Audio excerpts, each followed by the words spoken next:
Blue Ribbon Committee ni Senator Lacson, ang daming question dahil ang dami niyang hindi kinalkal.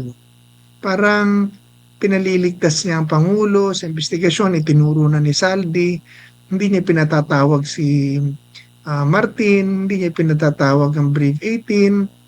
So, bakit gano'n? Meron siyang pinoprotektahan? May gano'n ba? Sinasabing ginamit daw po yung tawag nito, testimonya ni Gutesa doon sa issue po, no, kay dating Speaker Romualdez, no. At alam naman natin kung ano yung mga ibinulgar ni Gutesa na sinasabi naman daw na nag-retract dahil daw sa penressure. Meron ngang video rin na pinalabas si dating Congressman Mike Defensor. Pero yung mga paunang mga pahayag ni Gutesa na sinasabing ginamit against kay Speaker, nagko-corroborate din dito po sa naging pahayag ng tinaguriang Brave 18.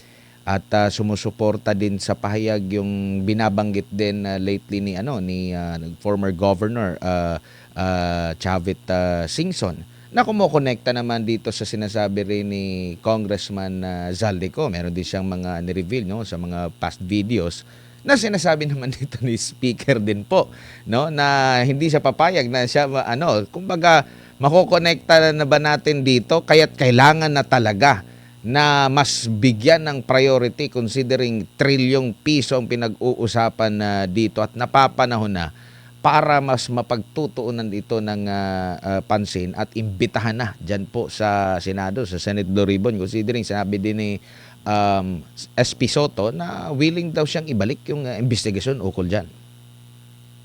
Opo, tama yan, Admar. Kasi nga, dun sa Blue Ribbon Committee ni Senator Lacson, ang daming question dahil ang dami niyang hindi kinalkal. Parang pinaliligtas niya ang Pangulo sa investigasyon, itinuro na ni Saldi, hindi niya pinatatawag si Martin, hindi niya pinatatawag ang Brave 18. So, bakit gano'n? Meron siyang pinoprotektahan? May gano'n ba? O yun ang dating eh. So, kaya nga nagtataka tayo bakit minamadali nila yung pagsasubmit nung pagtatapos ng committee report, hindi pa tapos ang investigasyon sa isipan ng tao eh. May sinabi pa si Martin, may sinabi pa si Saldi, itinuro pa si Presidente Marcos. Ang daming sasagutin gaya ng iyong sinabi kanina, yung konektado, yung pagkaka-corroborate ng mga statements ng iba-ibang taong ito, ay kailangan pagtugma-tugmain. So yan kailangan nating alamin. Ano po?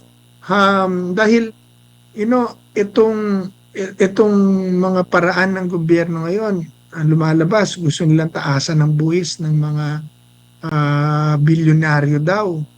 Pero pumapalag yung mga bilyonaryo dahil sinasabi and I agree with them na bakit bakit sila na naman daw ang hihingi ng pera, kung kailangan talaga ng pera ng gobyerno, di magbawas sila ng mga kurakot nila. Yung nawala lang daw sa without even fixing the holes in the system, they want more money. So ang tanong, kung kukunin niyo na naman yung dagdag na perang yan, saan na naman mapupunta yan? Sa tao ba or sa corruption na naman?